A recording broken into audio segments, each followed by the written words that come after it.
Hello everyone, it's your girl again, Joe Antolia Singra on our favorite show, Money Talks. We want to thank you and appreciate you for all you're doing. We want to thank the Almighty God that is enabling you move on slowly by slowly, waking up early in the morning, going to work, hustling. It's a very big blessing. As long as you're living, there is hope. So I want to thank you so very much for subscribing to our channel, Hope Channel Uganda. We're very much pleased and we want to pray that the Almighty God blesses you in whatever thing you're doing, be it wherever you're watching us from, be it in offices, be it at workplaces. Mukola chama nyinyo eranga tubebaza. Thank you so very much. So today we are having one of the very interesting and amazing ladies that is going to be sharing with us. I request that you listen from my insights and allow me right now to request her to introduce herself to the public. You're welcome, Ms. Charlotte. Please introduce yourself. Thank you, thank you. Greetings, everyone.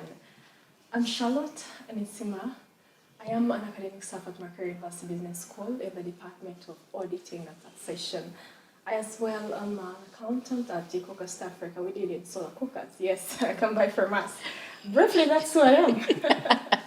Yes. All right. Thank you so very much for honoring our request. You know, it's not easy to call someone, be like, please, would love to get some of your quality time to come and talk to us, to come and share your insights. It's a very big blessing. So I want to thank you. Thank you very much for honoring our request. It's my pleasure, and also I'm so passionate really about impacting the world, and I'm glad that I'm here today. Beautiful. So today we're going to be looking at financial independency, that is basically freedom and success of an independent person. Whoever is watching us would love to, be independent financially, because in most cases, when you're financially independent, there's some of the decisions you really take and you'll be proud of that enable you. You can only make those decisions if you're financially independent. No, being some toxic things could really be so horrific or so terrible, but if you're financially independent, there is a way you'll be able to see another plan that you can help you move on slowly by slowly. So that will be our topic of discussion. Please join with us on this beautiful topic. So Ms. Charlotte, what do you understand by being an independent person? To be an independent person, more so in finances, is for you to be self-sufficient. That you are able to meet demands, to meet emergencies as and when they occur. That if there is a bill you need to meet, you're not so worried. You're not worried actually. You know you can be able to meet that, but also that you don't solely rely on people for support, be it emotional support, be it financial support, even career-wise. You can be able to control the choices you are making as a person. So that is independence in short, yeah. Okay, thank you very much. How does financial independence mean to you personally? What does it really mean to you? Personally, I'm on a journey to independence, to this kind of freedom, that I get a point where my income flows meet all the needs, they meet my emergencies, and I can make choices as and I want them without any barriers. For me, that's what really financial freedom would mean to me. That I'll wake up this day and say, okay, I think I need this kind of skills. I go out and pursue them. That's, well, I've worked enough and I need to go out there and maybe relax. I should actually be able to go. Not my decisions to base on someone because I'm not in position. So I should be in the position that monies are coming in and they are meeting whatever expenditures there are, even emergencies inclusive. Okay. Thank you so very much. Why is financial independence important for women? Why do you think women outside there need to be financially independent? Because I've seen a lot of people that are being in different kind of situations, I could say, and you ask them why can't they try plan B, they say, where will I start from? So why do you think financial independence is really important for women that are watching us right now? Women out there, if you've not known this before, know it today. That as women, we live longer. As women, there are times when we shall put everything toward to first see our families blossom, to first see us meet those kind of responsibilities in families. But also, as women, we tend to be so much attached to our families that they solely depend on us, even when they're actually capable of taking care of themselves, right? But we always want to go back. There is that kind of attachment. And all these reasons bring so much need for us at any one moment yearning to actually be financially independent. So it's very key for women that we should have that freedom, that at every time that you choose to stay away from the job because you have to fast other things, there is money coming in that will help you meet needs at that very moment. But also that you have to live longer, and so if you're living longer, you need money to take care of you, sustain you, even when maybe your money is not there, your family is not there. And it's so unfortunate that usually we are at risks of maybe divorce, of things here and there, but also you only can leave a toxic situation when you are able to sustain yourself. If you cannot sustain yourself, you will financially be abused, if I may use that term, because you're not able. So it's so important really that as women, of course also you men, you need it, but as women we need it more than ever. Yeah. But then there are these kind of women whereby they say that our husbands pay us. Your husbands pay you, Yeah. but not until a time when they can no longer pay, or there is that one moment. What happens when there is a tragedy and they can no longer earn? What happens?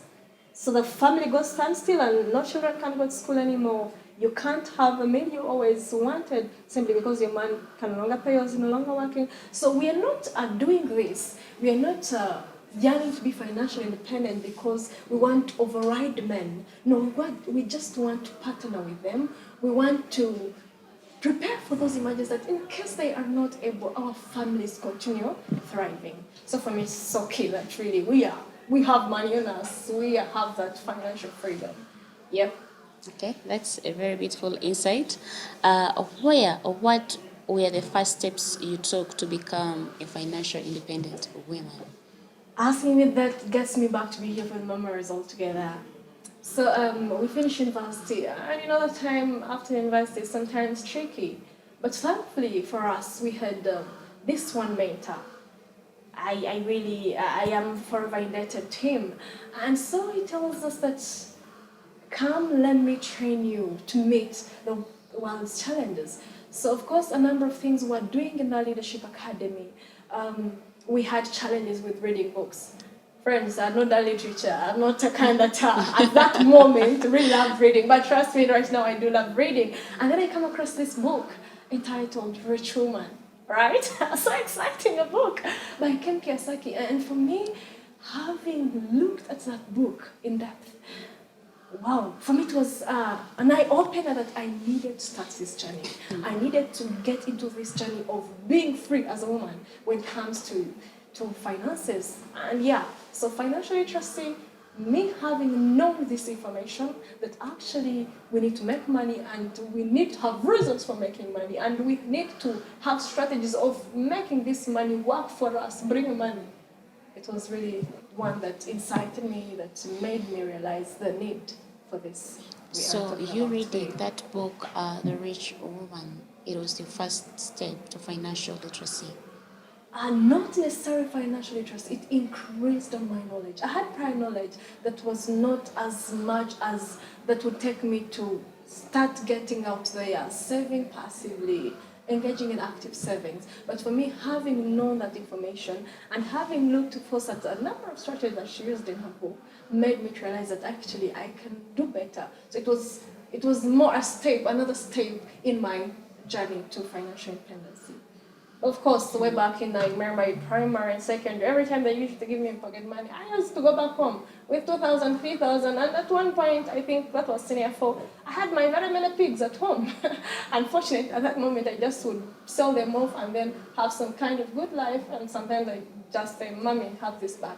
But of course now, having this knowledge and knowing how actually I need to make money and how money will work for me, of course that's when now the journey really started well. Yeah. Okay. So what are the key financial habits that help you stay independent? As a person, there are quite many, of course, but to mention some of them, Um, if you must stay financially independent, you need to have plans. And these plans, you need to budget. Mm. Be aware of the situation you are at. Be aware of the financial stage you are at. What are your incomes? What are things that are taking your money? If you're a mother, is it school fees? Is it the food at home?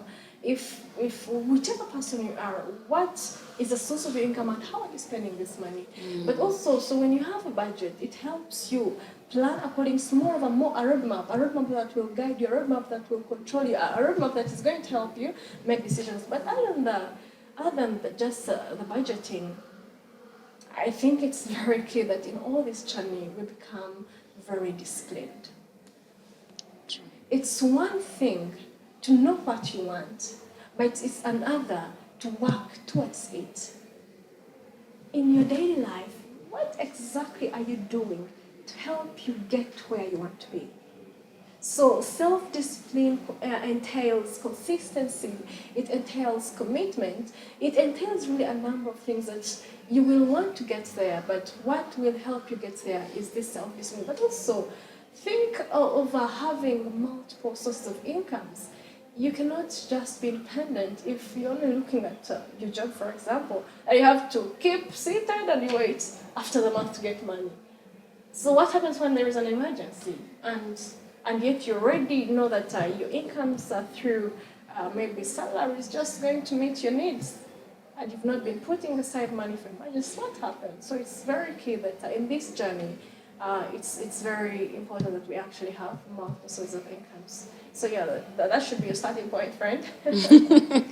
Okay, thank you very much. So, how can women develop those multiple income streams for financial security? For example, there's this mother who stays at home, does nothing, and would love to say, well, when my husband goes to work, I would love to start some income, generating businesses that could help me support my husband just in case of the emergencies that you've been talking about. So, what are those multiple income streams do you think women could really engage in for their financial security? As women, one, if you're already working, that is one of the financial stream, the income stream, but also try to diversify. You're getting money. Where is it that you are putting it? You could invest in security bonds. You could go out there, go to government securities. The so-called unit trust is helping a number of us. I mean, put your money where it's working for you. You cannot afford to just have money put at a bank, for example, and they are chopping it. They shouldn't be doing that. You should put your money in an interest and it should work for you, of course. A coin has two sides. There are advantages and disadvantages, but put it there. But also you could look at stocks, look at real estate, look at these side hustles.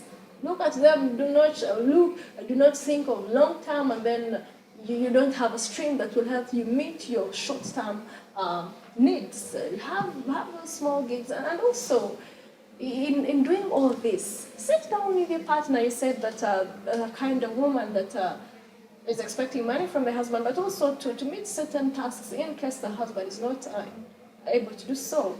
So to talk with him, get out your passions. What are you able to do?